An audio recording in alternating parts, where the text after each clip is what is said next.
Hello দর্শক, আশা করি ভালো আছেন। ব্রাজিল জাপান ম্যাচটি শেষ হলো, ব্রাজিল 2-1 গোলে জিতলো।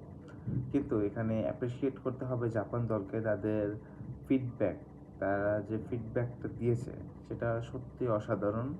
এবং এখানে অসাধারণ বলতে হচ্ছে এই কারণে যে ব্রাজিলের যে পরিমাণ খেলার ছন্দপতন ছিল সেটাকে ভালোভাবেই কাজে লাগিয়েছে জাপান। সে কারণে এখন পর্যন্ত তাদের আমি মাঠে সবথেকে শক্তিশালী পজিশন আমি প্রথম হাফ পর্যন্ত জাপানকে বলবো। জাপানের প্রথম হাফ যে পজিশনটা ছিল মাঠে সেটা একেবারেই ব্রাজিলের ভিত নড়িয়ে দেওয়ার মতো। সেকেন্ড হাফ থেকে ব্রাজিল কামব্যাক করার চেষ্টা করছে, যথেষ্ট কামব্যাক করছে ব্রাজিল। কিন্তু যদি লাস্ট মিনিটে যে গোলটা আসছে সেটা লাস্ট মিনিটে যদি না আসতে পারতো বা কোনো কারণে যদি মিস হতো, সেক্ষেত্রে খেলাটা অবশ্যই এক্সট্রা টাইমে যেত। এক্সট্রা টাইমের জন্য আমি মনে করি যে জাপান ওয়েট করছিল এক্সট্রা টাইমের জন্য।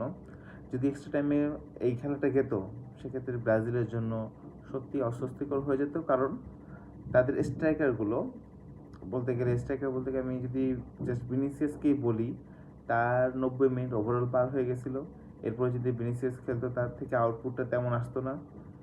এবং জাপান এটাই চাচ্ছিল যে ব্রাজিলের স্ট্রাইকার বা ব্রাজিলের অ্যাটাকিংটা যাতে কমে যায়।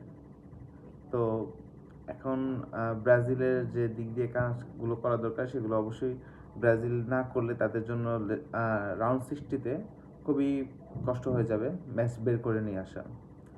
তো প্রথমত অভিনন্দন, ব্রাজিল জিতলো, খুবই কষ্ট করে জিতছে।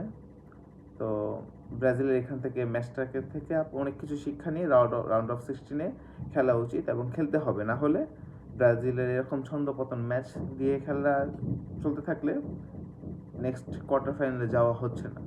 এটা একটি দুবতারার মতো সত্য কথা। ধন্যবাদ।